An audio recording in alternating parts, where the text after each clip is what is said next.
They sold my house while I was fighting for my life, and then had the nerve to say it never really felt like mine anyway. That's what my daughter-in-law told me the first day I came back from the hospital. Still walking with a cane, with stitches under my coat, and a paper-thin hospital bracelet clinging to my wrist. I stood on the sidewalk staring at a for sale sign that had already been crossed out in red. Sold. My house. My home. The house I worked for all my life. The one with the garden I planted when my son was born, and the porch swing where I used to sing lullabies to his daughters. And they didn't even bother to call. Not when I was admitted. Not when I underwent surgery. And certainly not when they took everything that was mine and turned it into theirs. You think something like this only happens in movies. Or to people who don't protect themselves. But I'm 68. I've paid every bill. I raised a good son, or so I thought. I even put his name on the deed, just in case something ever happened to me. I told him, thinking I was being smart. Thinking I was building security. Family unity. Instead, I gave them the weapon they would use to rob me blind. I remember the nurse wheeling me out to the curb. I expected to see my son Jason waiting. Or at least my granddaughters, Ava and Lily, the lights of my life. But no one showed up. After 20 minutes of calling and calling and calling again, a nurse finally helped me order a rideshare. The whole time I kept thinking, maybe something happened. Maybe there was a miscommunication. When I arrived at my street, I knew. No mistake. No accident. The flower beds were torn up. My rose bushes gone. The mailbox had a different name on it.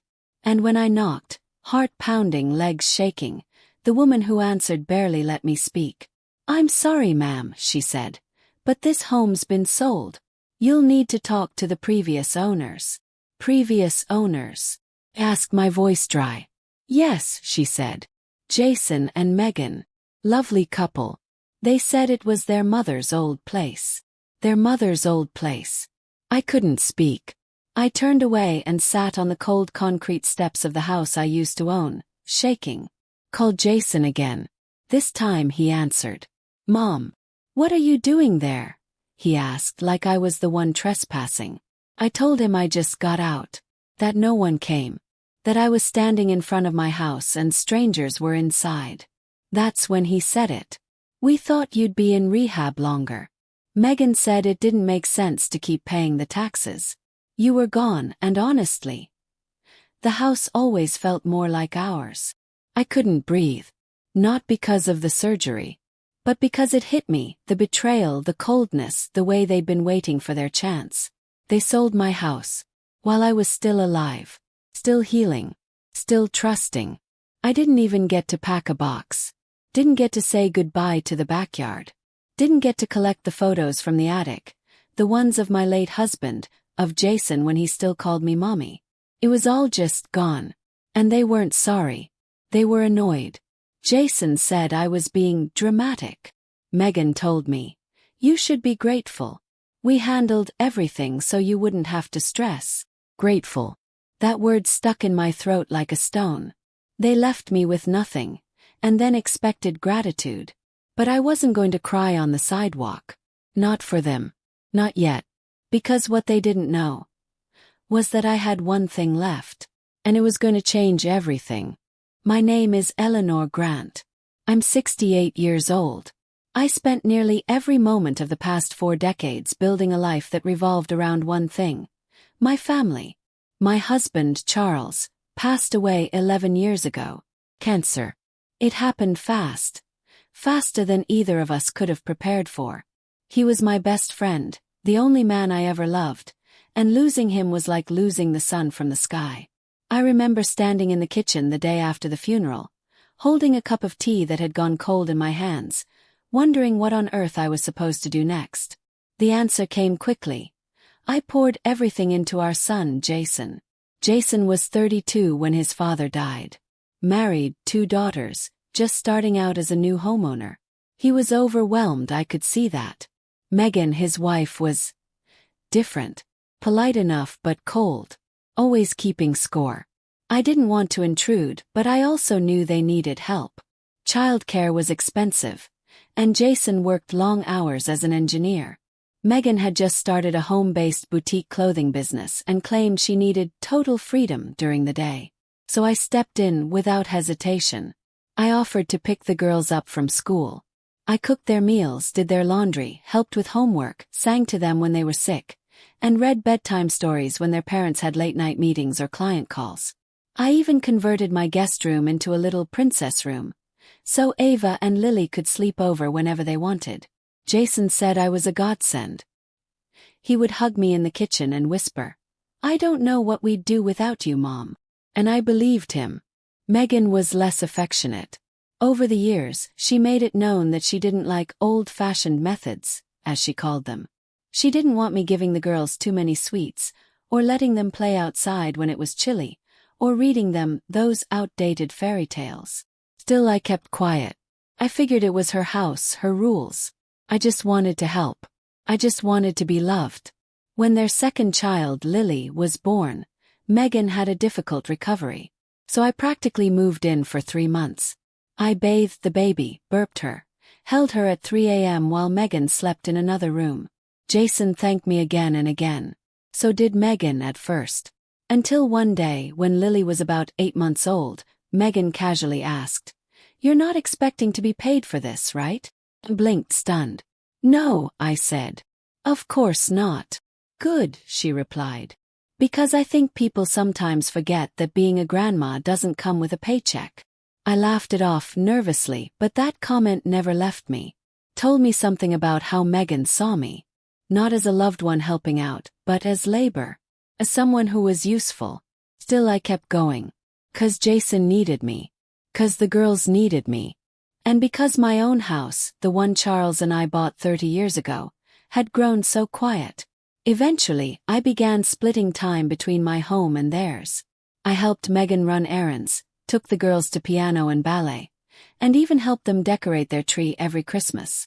When they had trouble paying for a new roof one winter, I gave them a loan. Big one.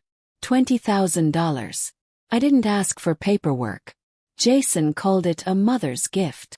And to be honest, that's exactly how I saw it. I had a little saved up from Charles's pension, and I wanted to see them safe and happy. Later, when Jason came to me with a suggestion, "Mom, let's just put my name on the deed to your house in case something ever happens," I said yes. I didn't even think twice. He was my son. What could go wrong? I didn't tell anyone that I also had a mild heart condition. I didn't want them to worry. I'd had a few episodes before. Dizzy spells, tightness in the chest, but nothing serious. I thought I was managing it fine. Until the day I collapsed in my driveway. A neighbor found me. They said I was lucky to be alive.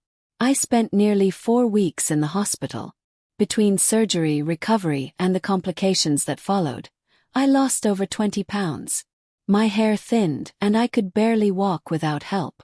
But the hardest part. No visitors. Not Jason. Not Megan. Not even the girls. The nurses kept saying, "Maybe they'll come later." But they never did. Called. No answer. Texted. Nothing. At first I thought something had happened to them. But I was the one who had disappeared.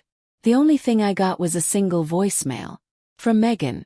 It was 11 seconds long. "Hi Eleanor, hope you're doing okay. Things are hectic here. We'll catch up soon." That was it. I told myself they were busy. Maybe the kids had the flu. Maybe Megan's business was taking off. But deep down I knew something was off. Something had changed. And I was about to find out just how cruel it could get. When I was finally discharged from the hospital, I stepped into a cold drizzle, clutching my discharge papers and a small suitcase the nurse had helped me pack. My body still ached, but I was just relieved to go home. I had envisioned sitting by my window with a hot cup of tea, watching the birds return to the feeder Charles had built. The taxi pulled into my driveway, or what used to be mine.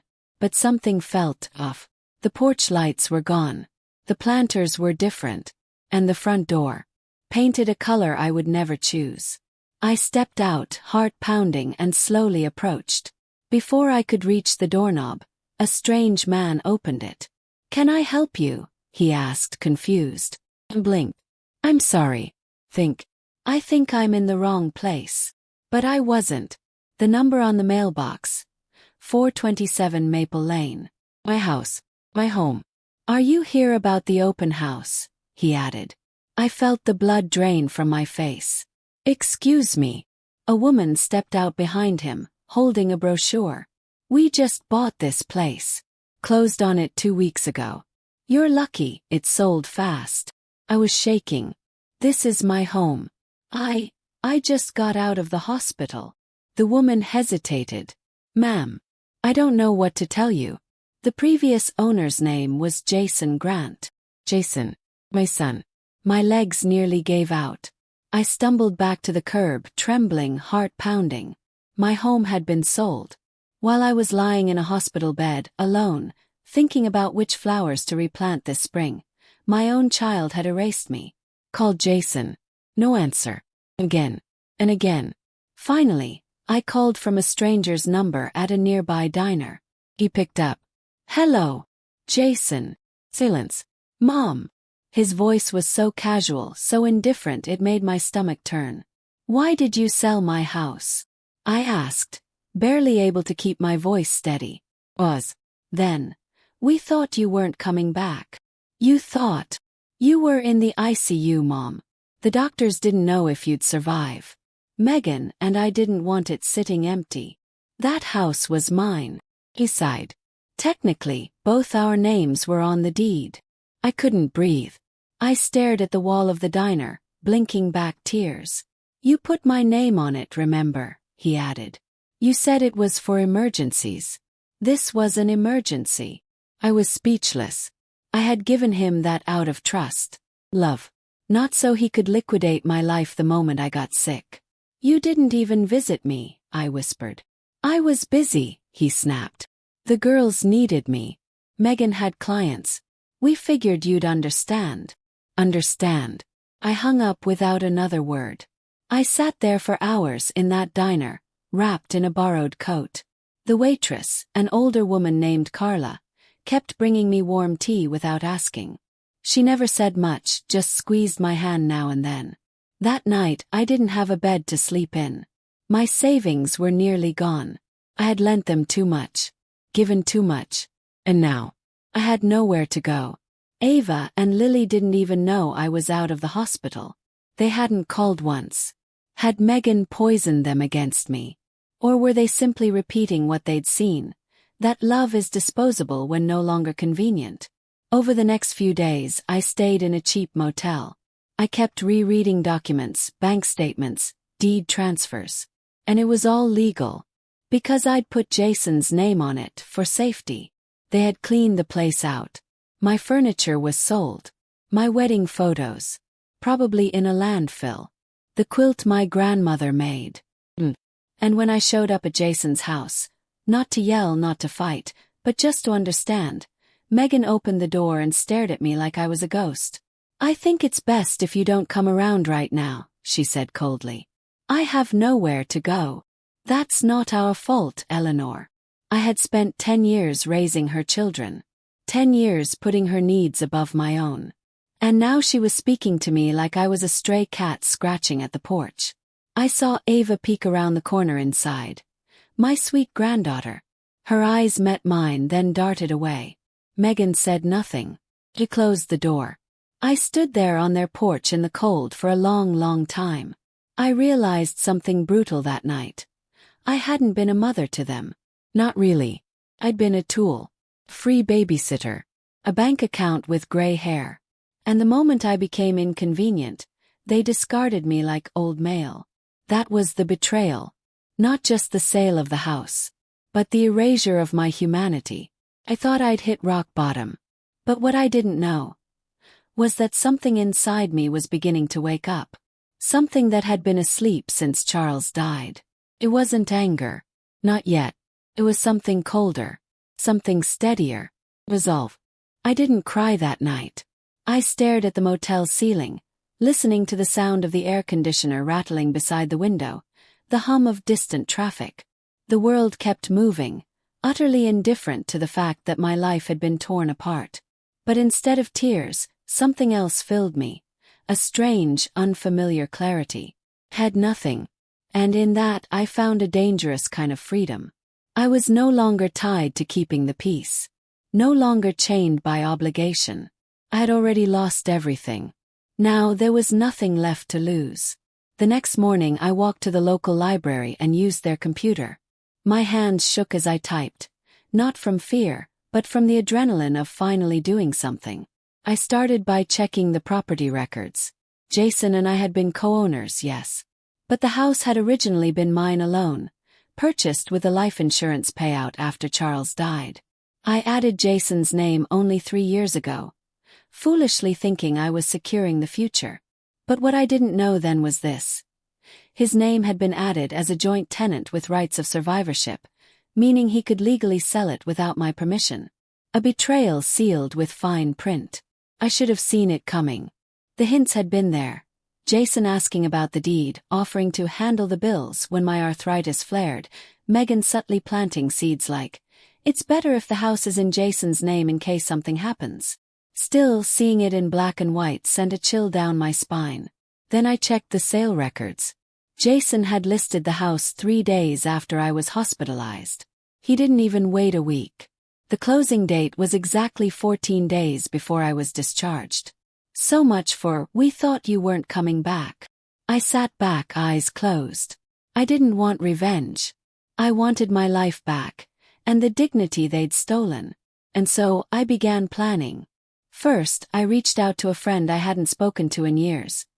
Maria, my old neighbor from across the street before she moved to Florida. She was surprised to hear from me, but when I told her what had happened, she didn't hesitate. "Come stay with me," she said. "As long as you need." Just like that, kindness, no conditions. Maria's small bungalow was peaceful.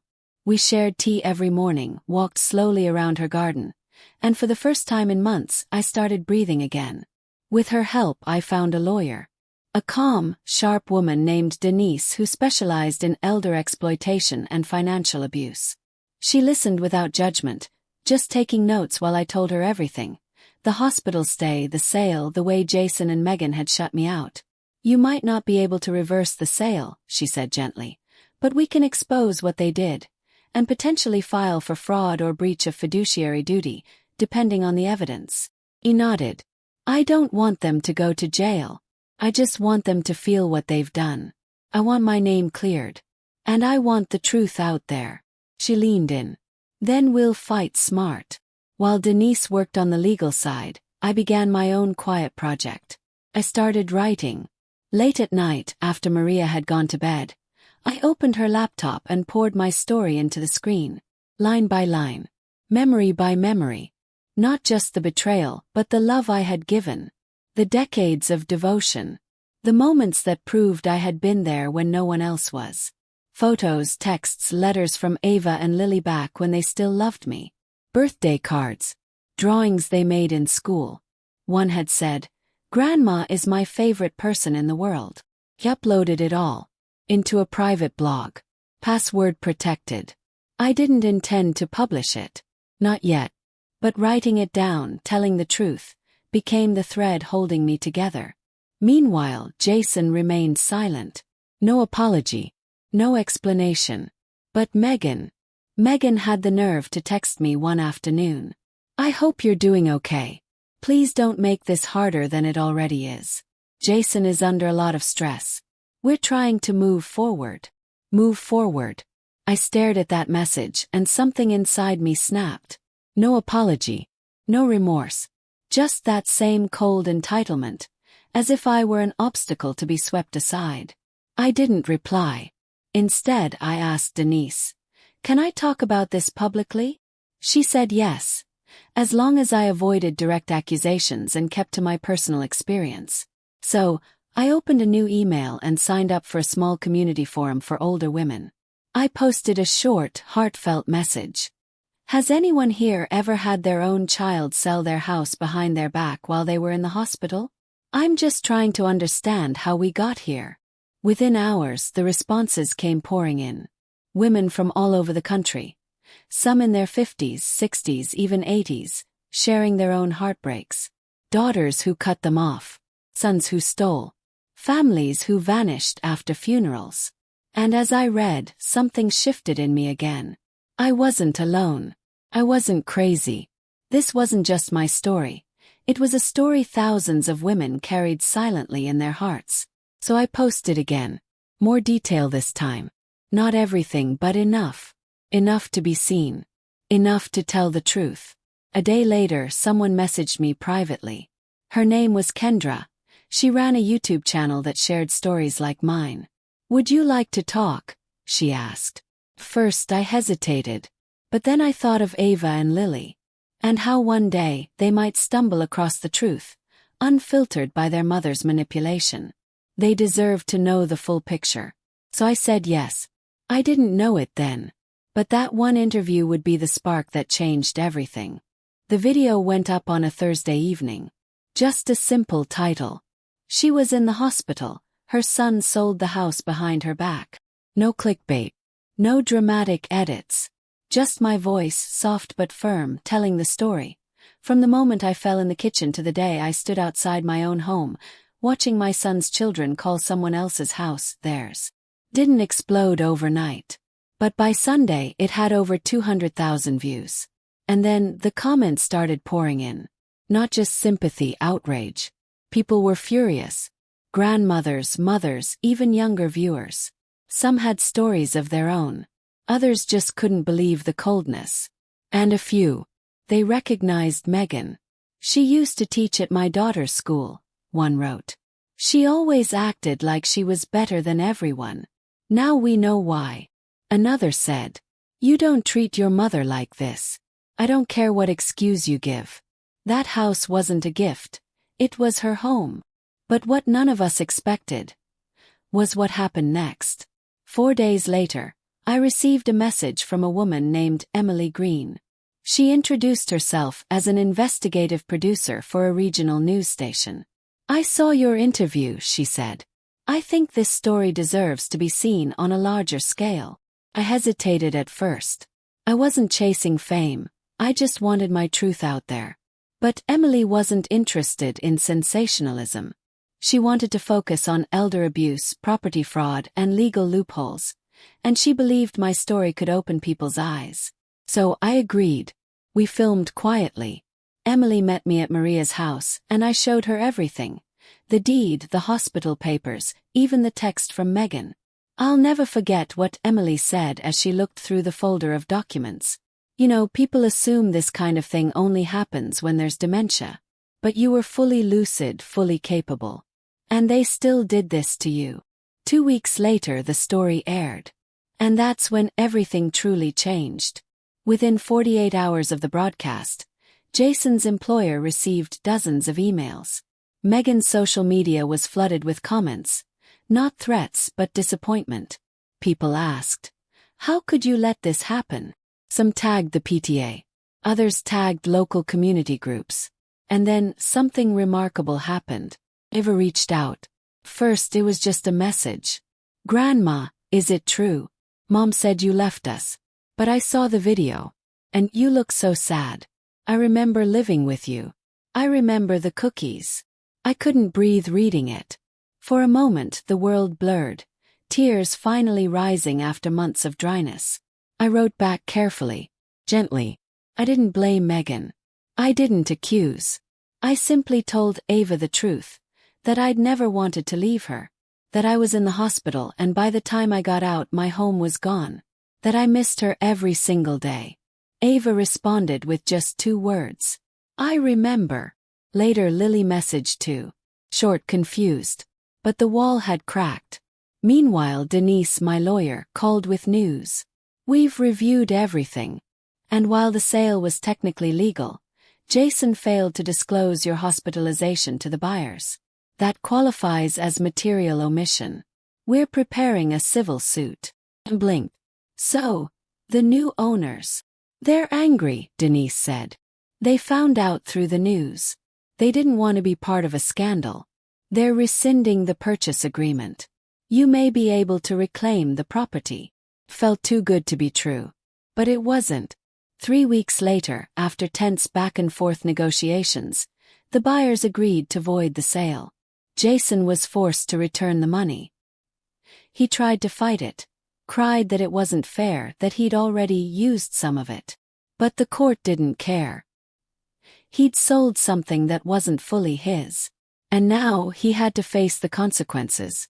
I was offered the chance to buy the house back, for a reduced rate, accounting for legal fees and repairs the buyers had started. With the help of a community grant for elder housing abuse victims, and a small loan backed by the city, I reclaimed my home. The day I walked through that front door again, the air smelled different, like dust and silence. But it was mine. Jason tried to call. I didn't answer. Megan emailed me a long message. Half apology, half self-pity. She said the media had ruined their lives, that she'd been let go from her school position, that they were being harassed. I read the email twice. And then archived it. Let them sit with their actions. Let them learn what it feels like to lose something sacred. Not out of cruelty but consequence. The same week, Ava asked if she could visit her. We met in the garden, where the rose bushes still grew wild like they did when she was a toddler. She sat beside me on the bench and stared at the house. I remember everything now, she whispered. The smell of your soap. The way you used to braid my hair. I don't know why Mom said those things. I didn't ask her to explain. I just said, I'm here. Whenever you need. It would take time to rebuild. But something had been restored. Not just the bricks and beams of my house, but something deeper. My worth. My voice. My power. Jason and Megan now live in a small rental 2 towns away. Word got around, and while no one publicly attacked them, they became something of a cautionary tale. Their friends stopped calling. Their Christmas party was cancelled. And they were no longer seen as the golden couple, with the picture-perfect family. All it took was the truth. And the quiet strength to wait for the right moment to speak it. I didn't scream. I didn't beg. I simply stood back up. And sometimes that's the most powerful revenge of all. The living room feels different now. Not because the furniture changed, it hasn't. The same couch with a tear in the armrest. The same grandfather clock that's been ticking since my husband was alive. The same floral curtains Ava once hid behind during hide and seek. But something inside me shifted. I sit here some evenings in the golden hour light, sipping my tea. And I think, how did I survive this? There was a time not long ago when I thought I was finished. Not just physically after the fall and the surgery, but emotionally, spiritually. I had raised Jason on my own after his father died. I gave him everything I had. My time, my patience, even my retirement savings when he wanted to start his business. I made excuses for him when he ignored my calls. I forgave him when he forgot my birthday. I watched his kids, fed them, loved them as deeply as I loved him. And still, I was disposable. One signature. And I was nothing but a line crossed off a deed. And yet, I'm still here. Some nights I hear Jason's voice echo in my mind. His words that day at the hospital. You'll be safer not living alone anymore. Megan and I talked it through. That fake concern. That rehearsed sympathy. They didn't come to visit me in the ICU. They didn't call to ask how I was doing. They just came for what they thought was easy to take. The house, my name, my role as mother. And for a while I let the shame bury me. I thought, maybe I am a burden. Maybe this is how it ends for women like me. But no, it didn't end there. Because I found something stronger than shame, clarity. Clarity that I wasn't the one who failed. Clarity that love doesn't mean erasing yourself. Clarity that being a mother or a grandmother doesn't mean handing your dignity over like a blank check. I met other women too. After my story aired, dozens wrote to me. Some came up to me at the grocery store or church. I thought I was the only one woman whispered, clutching my hand. My daughter changed the locks after I broke my hip, said another. I gave up everything for them. And now they won't even speak to me. We are not rare. We are not weak. We are not invisible. We are a generation that gave everything and is now finally learning how to take something back. I don't know if Jason and I will ever reconcile. Maybe one day he'll come, not with excuses, but with real remorse. And if he does, I'll listen. But I won't shrink myself again. I won't trade peace for proximity. I won't mistake guilt for love. As for Ava and Lily, they still visit sometimes. They bring flowers from their garden. We bake cookies like we used to. They don't talk much about their parents. I don't push. Children grow up fast, and sometimes they remember the truth all on their own. What matters now is that I'm home, truly home, and not just in this house, in myself. To anyone watching this, maybe you're sitting alone tonight. Maybe you're wondering if what happened to you means you're not worthy of love, of respect, of being seen. Let me tell you something, from one survivor to another. You're not broken. You're not used up. You are not just the grandma, the mother, the helper. You are a woman with a story. And you deserve to be the one who tells it. If they stripped you of everything, reclaim your voice. If they shut you out, find a new door. If they called you a burden, remember that burdens don't build families. Love does. And we carried that love for decades. We are not angry old women. We are women who finally said, enough. So no, this isn't the ending of my story. This is just the part where I start living for myself. And I hope with all my heart that you'll do the same.